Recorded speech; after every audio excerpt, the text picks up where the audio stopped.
네, 오늘 본문은 우리가 6절까지 읽었습니다마는 14절까지의 내용을 포함합니다. 예수님께서 제자들에게 나타나신 내용을 기록하고 있습니다.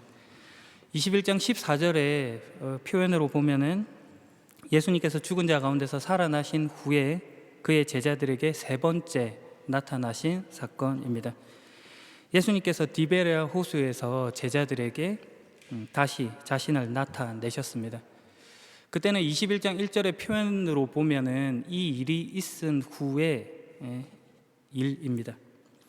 우리가 쉽게 생각하기로 이 일이 있은 후라고 하면은 바로 앞에 있는 내용을 받아서 그것을 이어서 하는 어떤 특정한 시간의 때를 말하는 것이 아닌가 하는 인상을 가지지만 오늘 본문은 조금 다릅니다. 이 일이 있은 후라는 헬라어 표현 메타타우타라고 하는 표현은 특정한 시간이 아닌 어느 정도 시간이 지난 때라고 하는 말을 뜻합니다.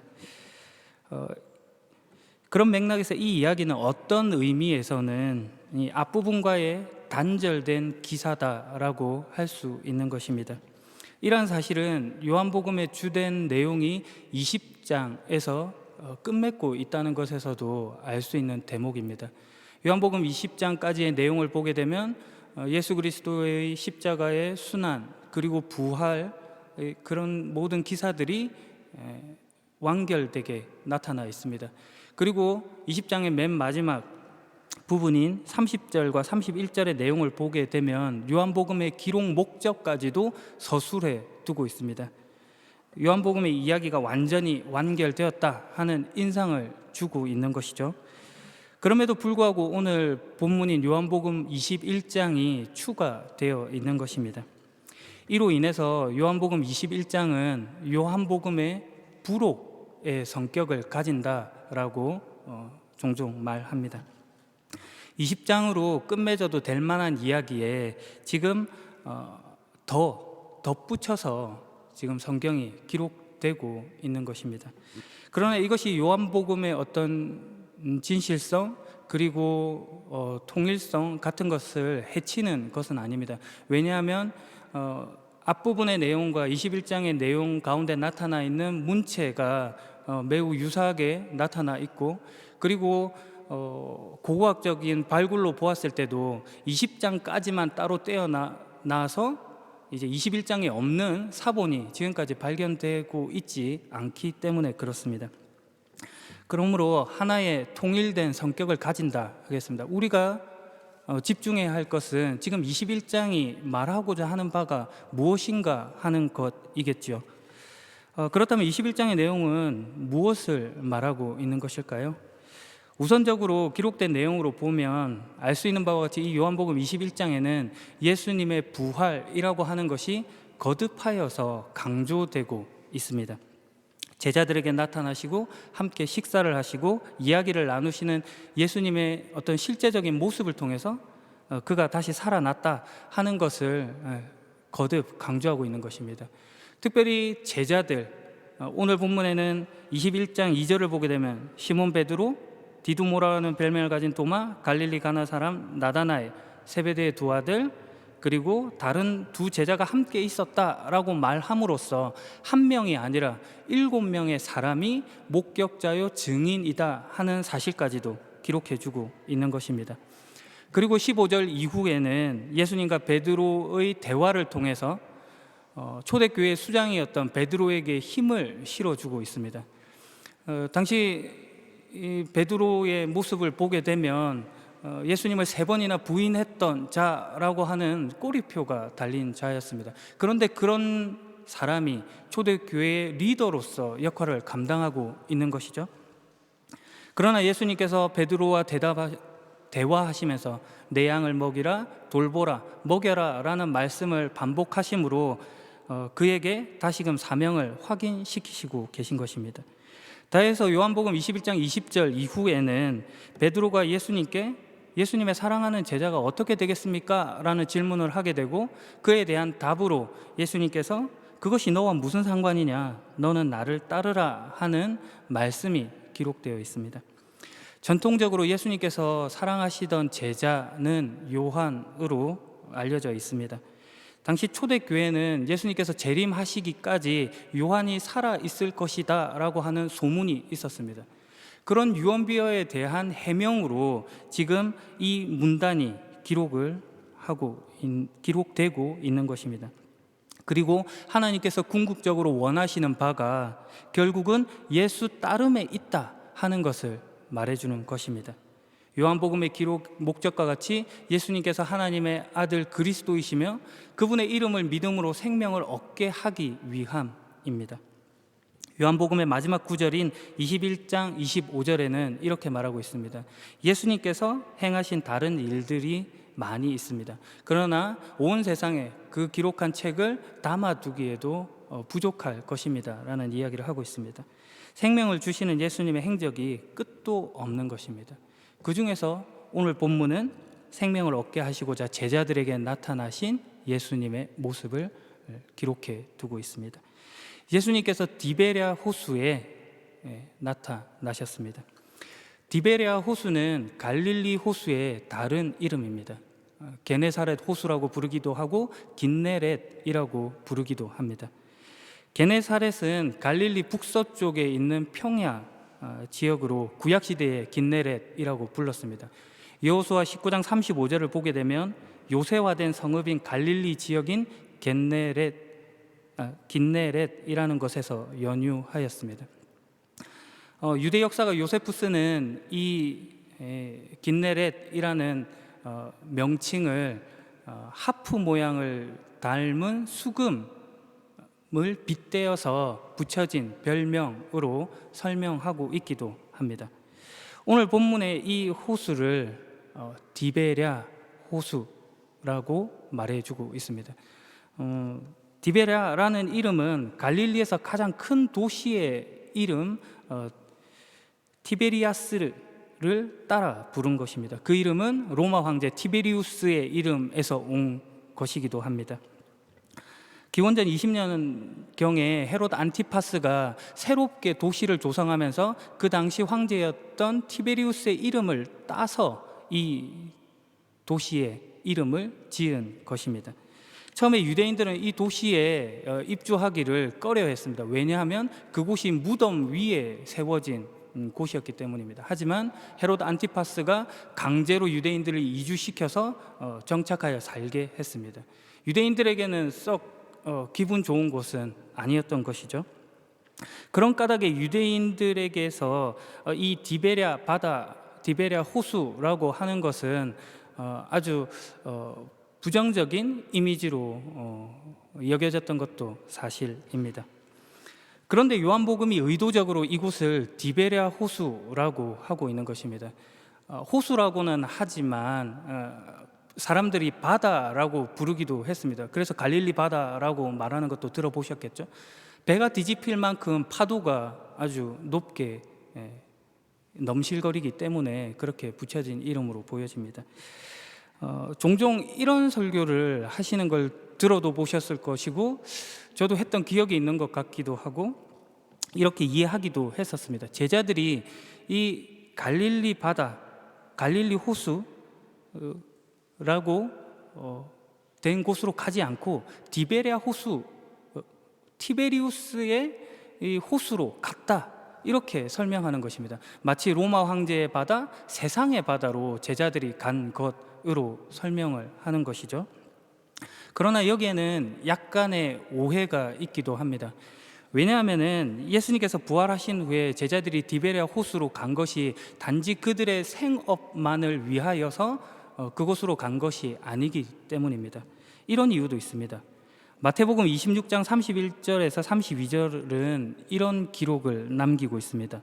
예수님께서 제자들에게 말씀하셨습니다. 오늘 밤 너희는 모두 나를 버릴 것이다.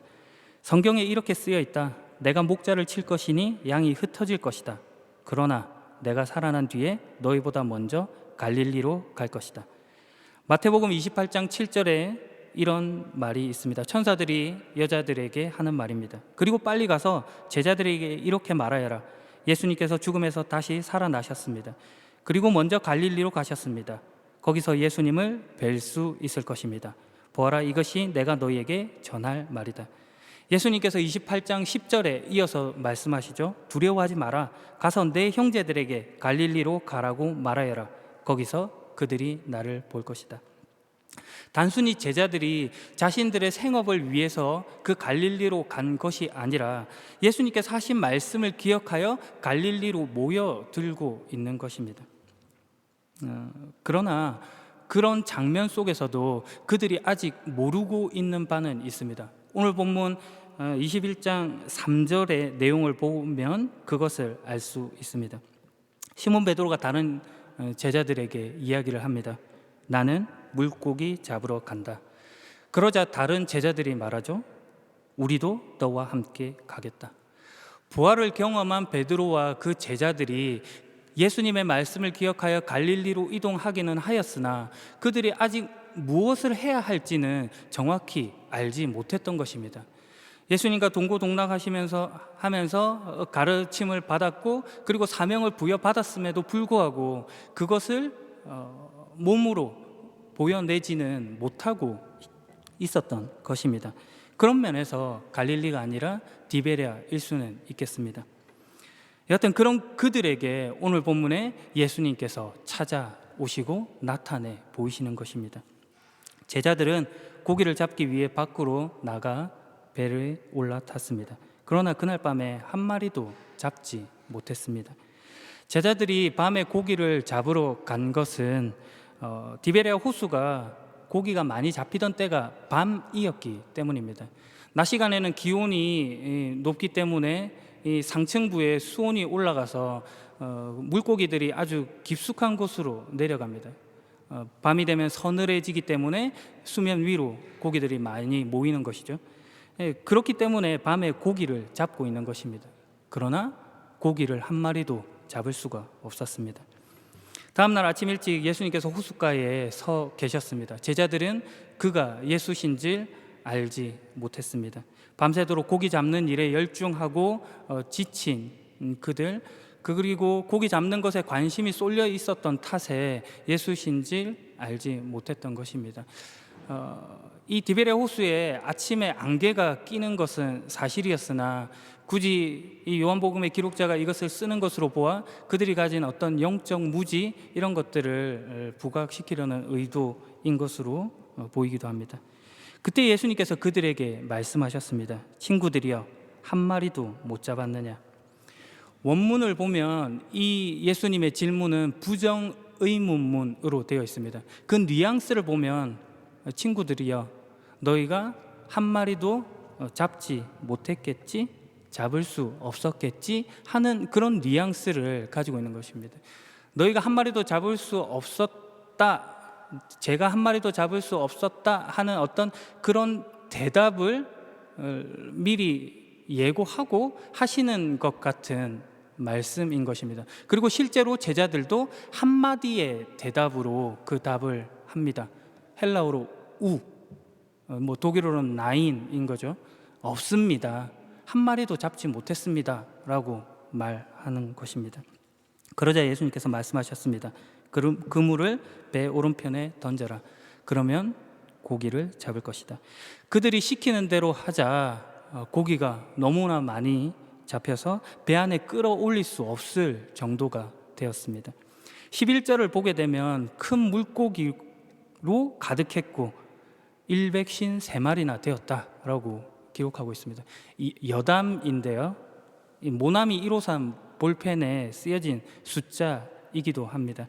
프랑스어로 나의 친구라는 이 모나미는 정동 제일감리교회의 송삼석 장로님께서 창업주로 계셨는데 이 요한복음 이 본문을 기초로 하여 바탕으로 하여 그 모나미 볼펜에 그 숫자를 새겨둔 것입니다. 그의 회고록에 따르면 당시 그 서울 시내버스 가격 그리고 신문 한 부의 가격이 15원이었고 그리고 이 볼펜의 제품이 모나미에서 출간한 한 세 번째 제품이기 때문에 153이라는 의미를 덧붙였다라고 부연 설명을 하기도 합니다. 여하튼 제자들이 그 많은 물고기를 끌어올릴 수 없을 만큼 많은 물고기를 이렇게 잡게 된 것입니다. 놀라운 일이 벌어진 것이죠. 그들이 많은 물고기를 잡았다라고 하는 것에서 놀라운 것이 아니라 지금 베드로를 비롯하여 그 제자들이 갈릴리 호수에서 어업에 종사하던 베테랑 어부 출신이었다는 것에서 놀라움이 있는 것입니다. 그들이 할 수 없었던 일을 지금 예수님께서 하고 계신 것입니다. 이 일로 인해서 예수님의 사랑하시던 제자가 말을 하죠. 주님이시다. 그가 주님이신 줄 안 까닭은 비슷한 사건에 대한 경험이 이미 있었기 때문입니다. 누가복음 5장에 가면 비슷한 사건의 이야기가 나옵니다. 예수님께서 게네사렛 호숫가에 서 계셨습니다. 호숫가에 배 두 척이 있었고 예수님께서 한 배에 올라타십니다. 시몬의 배였습니다. 배를 육지에서 조금 떨어뜨리게 하시고 말씀을 가르쳤습니다. 그리고 나서 시몬에게 말씀하시죠. 깊은 곳에 그물을 던져라. 그러다 시몬이 하는 말이 제가 밤이 맞도록 수고하였으나 물고기를 잡지 못하였습니다. 하지만 선생님의 말씀을 의지하여 그물을 던지겠습니다 하고 그 물고기가 너무나 많아 그물이 찢어질 정도가 되었다. 그리고 다른 배의 도움을 요청하였고 그 배들이 잠길 정도로 많은 물고기가 잡혔다 하는 이야기가 있습니다.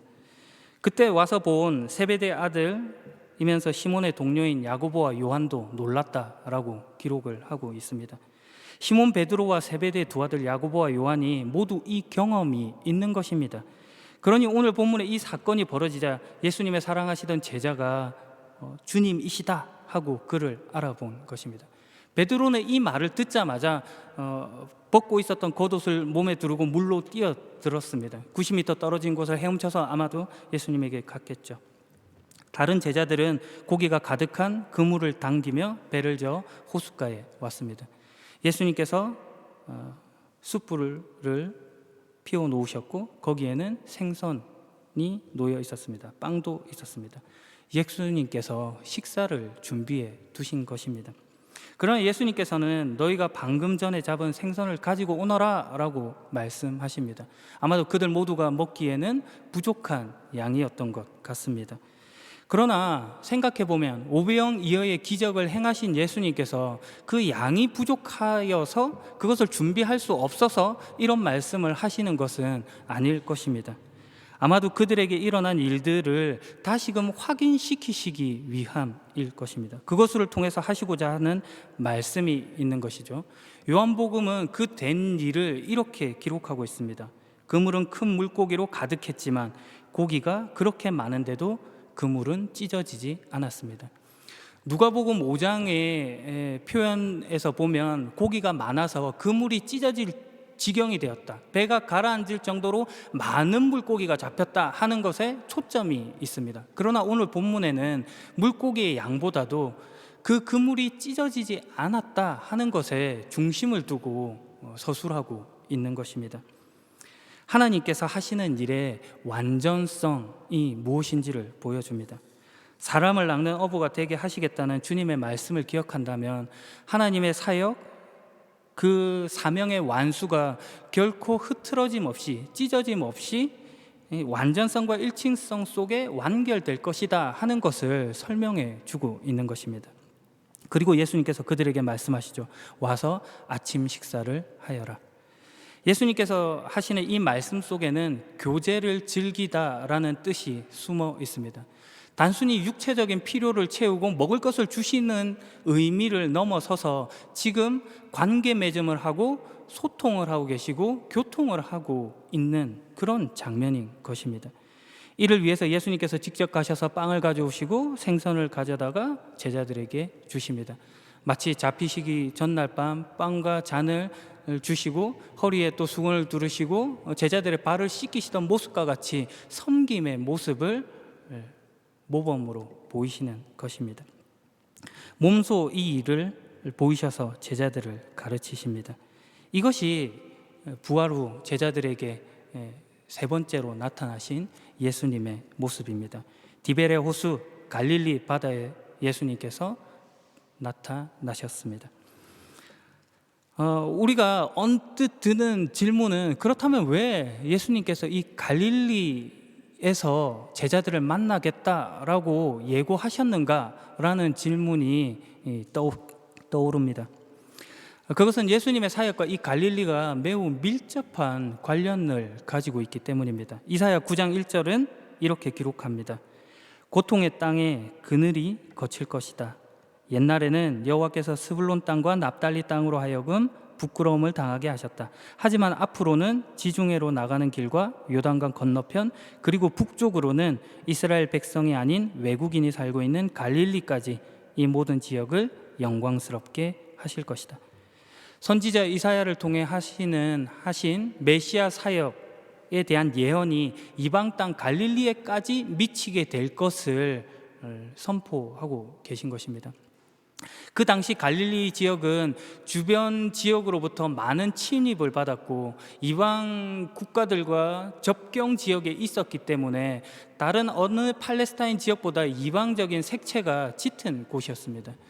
아수르의 침략을 통해서 거의 초토화되기도 하였고, 유대인들, 같은 동족인 유대인들로부터도 아주 천대받고 이렇게 부정적으로 인식되던 곳이 갈릴리였던 것입니다. 그런 이방 땅 갈릴리에 메시아가 찾아오셔서 어둠 가운데 있는 그들에게 큰 빛을 보여주고 짙은 그늘 가운데 있는 그들에게 환한 빛을 보이시겠다라고 하는 말씀이 이미 예고되어 있는 것입니다. 마태복음 4장 12절과 13절에는 예수님께서 요한이 감옥에 갇혔다는 소식을 들으시고 유대에서 갈릴리로 돌아오신 장면이 기록되고 있습니다. 예수님께서는 나사렛을 떠나 스불론과 납달리 지역의 갈릴리 호숫가에 있는 가버나움으로 옮기시고 거기서 사셨습니다. 요한의 퇴장과 함께 예수님께서 공생의 사역의 본격적인 시작을 이 갈릴리에서 알리시는 것입니다. 회개하라, 하나님의 나라가 가까이 왔다라는 말씀, 외침을 하시며, 그리고 갈릴리에 있는 다른 제자들을 부르시는 사역을 하고 있는 것입니다. 베드로와 안드레, 세베대 아들 야고보와 요한이 제자로 부름 받았습니다. 그곳에 지금 예수님께서 다시금 찾아오셔서 제자들을 만나시는 것입니다. 그들을 부르셨던 그때를 상기시키고 다시금 말씀하셨던 그 복음의 내용, 핵심들을 알리시는 것입니다. 그런데 이런 말씀 가운데 예수님의 놀라움이 숨어 있습니다. 앞서 살핀 바와 같이 마태복음 26장 31절과 32절은 이렇게 기록되었다 했습니다. 예수님께서 제자들에게 말씀하셨습니다. 오늘 밤 너희는 모두 나를 버릴 것이다. 그러나 내가 살아난 뒤에 너희보다 먼저 갈릴리로 갈 것이다. 오늘 밤 너희는 모두 나를 버릴 것이다. 우리가 생각하기로 그러면 그 다음에 무슨 말이 나와야 자연스럽습니까? 너희가 나를 버렸으니 나도 너를 버릴 것이다가 세상의 문법이고 원리입니다. 그런데 예수님께서 그렇게 말씀하시지 않는 겁니다. 대신 너희보다 먼저 갈릴리로 갈 것이다 하십니다. 뭐하러 갈릴리로 가신다고요? 사명을 확인하시고 복음의 핵심이 무엇인지 알려주시고자 하시는 것입니다. 그리고 먼저 앞서 가시는 예수님입니다. 이것이 놀라운 것입니다. 오늘 본문의 사건과 유사한 누가복음 5장에 이 놀라운 일들을 경험한 베드로의 고백이 이렇게 표현되어 있습니다. 누가복음 5장 8절입니다. 주님, 제게서 떠나 주십시오. 저는 죄인입니다. 베드로가 예수님의 무릎 앞에 엎드려 하는 말입니다. 이 무슨 회개한 말입니까? 기적을 보았는데 주님 보고 떠나 달라고 하는 것입니다.